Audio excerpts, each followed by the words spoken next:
there's a lot that people can do. Number one, dedicate 20 minutes of your week, just 20 minutes, to writing letters. Write letters to your elected officials. You can go online and get do a Google search on location, elected officials, zip code. And bam, you'll get a list saying what state are you in, put your zip code in, it'll give you the name and address of your state representative, your state senator, your local representatives. Get all of this information and spend just 20 minutes a week and write a letter to that person. Tell them you're a member of the gay and lesbian community. Tell them you are someone who is a constituent. Tell them that you will do everything in your power to make sure that they are not reelected unless they support marriage equality in New York State. Let them know that you're not just saying this is what I want. Let them know you're saying I will do everything I can to get you out of office if you don't agree with me. Because all they're hearing right now are from the anti-equality opposition. They need to get as many letters from us. And a letter to an elected official represents a certain number of their constituency. So the more letters that get into them, the better. If a phone call is effective and an email is effective, but a letter they pay attention to. Because obviously somebody took the time to sit down and to write everything out. So take 20 minutes out of your week to write letters to your elected officials, to let them know that this is something that means something to you and that your dollars follow your opinions. So if they don't support what you're saying, this is a big issue right now with Hillary Clinton because she has taken an outspoken stance against gay marriage. She has a little bit more wishy-washy support for civil unions, but at the moment she's against marriage equality. So it's a difficult situation. It's a difficult situation, but I understand a sense of helplessness. But there are things that you can do.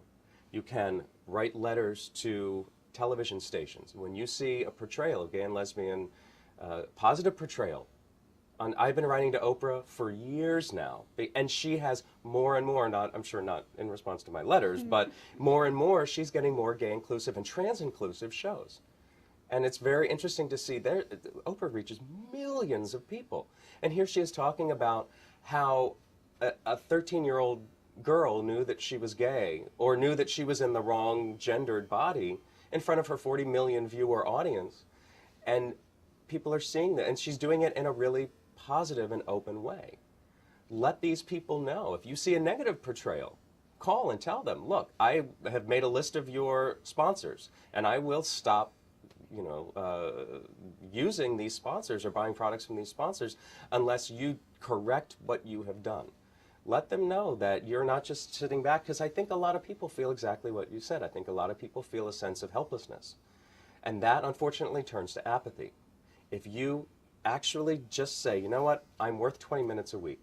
I'm going to write every week to my representative and to my state senator.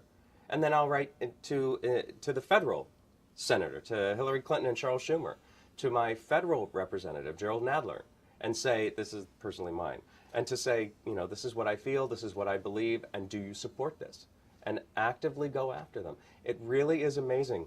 You don't think that it's making a difference, but it does.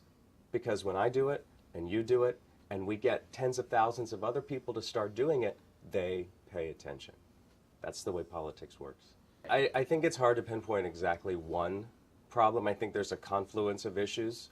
I think one of them, which is we are working on now, is awareness, is getting people's stories out there, telling people that it's the children of gay and lesbian couples that are also part of this society that is supposed to be benefited by defining marriages between a man and a woman. But how do you say to that child, well, you're not really part of society because of the damage that's done to them when their parents can't get married? Letting their stories get out there, coming out yourself, and this is really key. This is really key. I had an incredibly lucky moment to be with Justice Ruth Bader Ginsburg at a event that she was at Columbia University, and I actually caught about 3 minutes with her, just the two of us.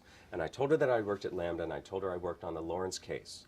And before I finished my sentence, she said, the minute we got that case, we knew we were going to overturn Bowers v. Hardwick, and we knew we were going to rule in favor to tear down the sodomy law in Texas because of all of the out gay law clerks at the Supreme Court.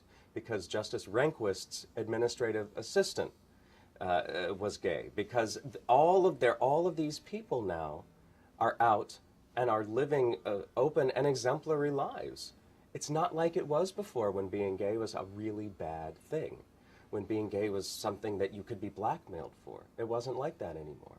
I think that as more and more people start coming out, that adds another element to the awareness issue. I think another thing that's keeping marriage equality from hitting New York right now is a sense of political caution on the part of a number of elected officials. The Senate leader, Bruno, he's an obstacle at this point in time. He's definitely an obstacle. We also now are potentially looking at a Spitzer administration as governor in New York. Spitzer has actively come out in favor of legislation for marriage equality in New York. Now, whether that's going to go through all of the channels expediently or not, politics takes a long time, and it's all dependent on who's in, which position. So if we can sort of arrange the politics, get the right people in the right places, it can actually happen. And then the final element, I believe, is the influence of the religious right in the country at the moment, and also in the state of New York.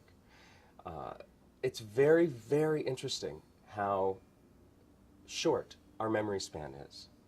The whole issue of interracial marriage, from the 50s through the early 70s, the whole issue of interracial marriage, and I am certainly in no means equating the gay rights movement to the racial equality movement, because I think there are more differences than there are similarities, but the interracial marriage movement and the same-sex marriage movement are almost identical. The exact same things that were being said, the same religious justifications, the same faulty scientific studies, all of the same techniques were being used to say that white people should not marry black people. And it's incredible to look at the court opinions from that time and see the rhetoric that was being used by the judges in that time, and to look today and see that the exact same rhetoric is being used by the religious right to keep gay and lesbian people from marrying, or to keep our marriages from being recognized.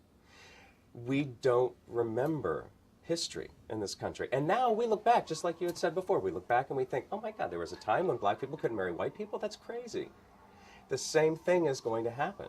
But it's interesting to see how similar that interracial marriage movement and the same-sex marriage movement is today. It took 19 years from when the first state Supreme Court in California said black people can marry white people to when the Supreme Court said, in a very aptly titled case called Loving versus Virginia, that black people can marry white people across the country. It was 19 years.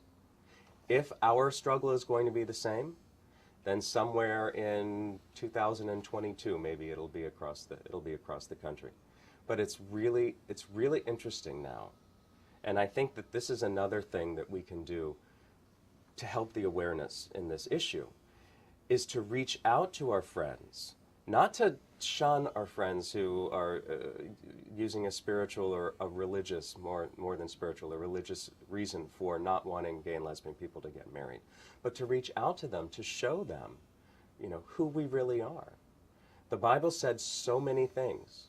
It said so many things. And if we lived by a fundamentalist interpretation of the Bible today, we wouldn't be in this society. There are way too many things that we couldn't be doing. I couldn't wear, poly-cotton blend. Good Lord, I could be stoned. I mean, it's really amazing, the selective sort of interpretation of the Bible that's being used. And I think more and more people are coming out and realizing this. Jimmy Carter just wrote a great book about fundamentalist religion and how it's really turning our country in the wrong direction. And not just fundamentalist religion like Islamic fundamentalism, but Christian fundamentalism here in our country. And I think that once the groundswell happens, once the tipping point happens where we realize, you know what, there's a difference between spirituality and religion, and what Jesus would have done as opposed to what the religious right is saying Jesus would have done. I think people are realizing that there's a difference now, and people are finding their own faith, and certainly in the gay and lesbian community, which is a great thing, because we've turned away from faith for a long time, and it's time we got it back.